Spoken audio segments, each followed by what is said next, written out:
Hey guys, Rob from the Off-Grid Tiny House. Date time temperatures now. It is fairly cold. I'm gonna tell you that. My dad came by and he dropped off an Amazon package for me. And this is some just 14 AWG speaker wire that I purchased on Amazon. It came super fast. Ordered this like 2 days ago. Or even less, maybe a day ago. And I'm using that to replace or to run my fan over here. And I'm probably gonna hook up the wire from here all the way back. But that's later. I picked up all my I got some tools and some fittings and stuff, and we're gonna go plumb in the on-demand hot water tank. My dad was here and took a look at it. And man, I kind of told him about, like, originally I told my dad we'd put it maybe down here because maybe I could reverse this plate from the front shooting out. That didn't happen, so I got it 2 foot off the ceiling. I don't think we're gonna have any issues, but now I think what I want to do first, guys, is I'm gonna plumb the gas part of it, the propane part. So we're gonna do that, and yeah, that's what you'll be watching me do. So stay tuned for that.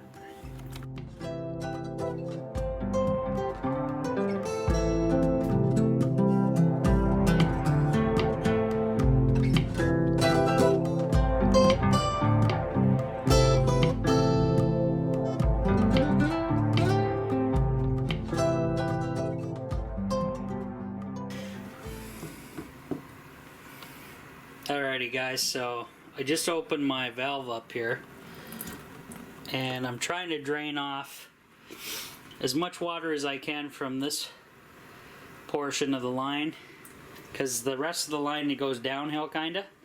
So if I get the majority of this water drained out, I have this shut off here so it's not taking any water from the tank.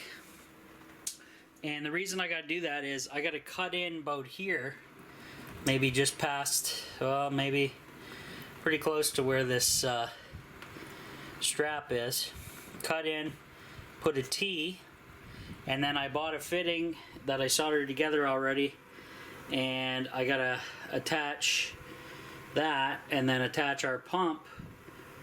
And I bought these kind of weird fittings. These are PEX fittings that you kind of crimp your fitting over top of, but I bought them for this purpose, to put that tubing size over top, and they fit snug because it's a barb fitting. And I have to use this tubing, guys, because this is the same size as the pump on the supply and the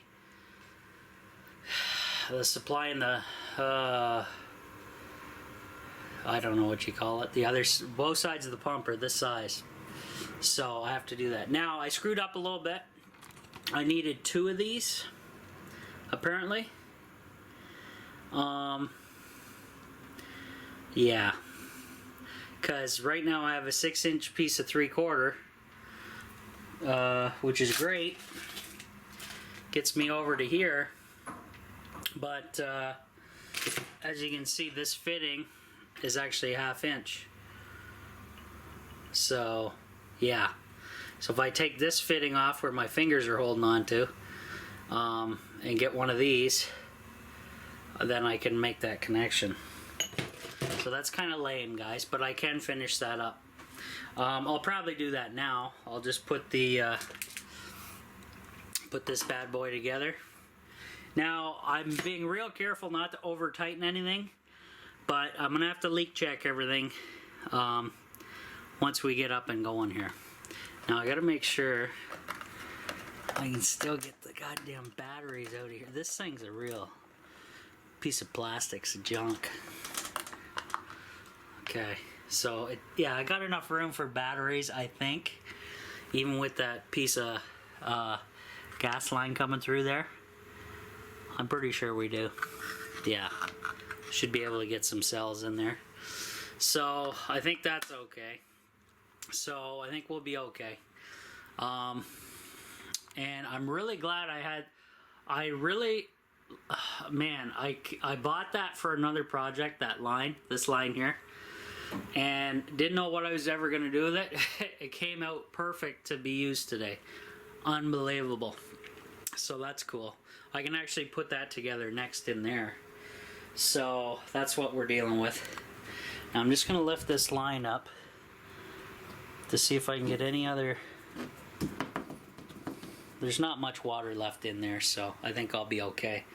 We'll cut in, slap the T in there, and go from there. Now, I haven't cut this tubing yet because I don't know exactly... I got a long piece, so I don't know exactly how that's going to work, because once the T goes in, I got this piece here that plugs into the T, and it's got its own valve and bleeder, and then it's got that tubing fitting just like up here. So that's going to work, but I have to put the pump in between this and that with some extra tubing. So that's coming up next, and hopefully you guys stay tuned for that.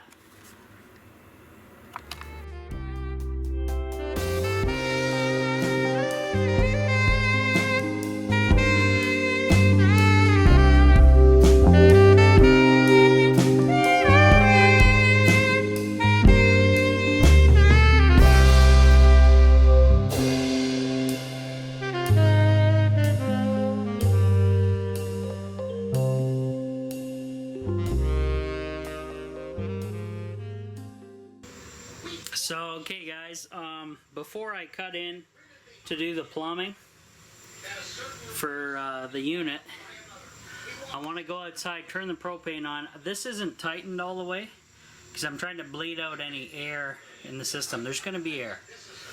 And then once it's bled out, I'm going to tighten it, leak check the rest of the system up to here, and make sure this Teflon tape actually did the job. Because I don't... Normally, gas Teflon tape is yellow color. So I have I have Teflon, liquid Teflon sealer that I paste that I can put on if these fail. That's why I'm kind of want to test this now before I get all this tied in, because then I may not have room to swing if I gotta undo this crap and fix the Teflon mess if it does fail. But I got majority of it in. I just tucked the 12 volt wire kind of up behind the unit. I'm gonna have to put like a little I have these little white plastic wire connectors here, or wire straps. I'm going to put a couple of these in to hold it, and just to move that over. And then I may be able to, once I get everything tidied up here, I may be able to move this mirror there, which is above the sink, which is what normally everybody has, a mirror in front of their sink. So that's the plan. So for right now, I'm going to go run out, turn the propane on. I have it off here. I actually have all my valves are off right now. I have to turn this bad boy on. And actually what I'm going to do is I'm going to turn that bad boy on immediately. Or no, I'll leave it closed, and then I'll when I turn the system on, I'll push that down. That way I'm nice and close to the fitting so I can hear and smell and see it bleed off. And then once it's bled off all the air, I will seal it. We'll do the pressure test on it, and we'll go from there.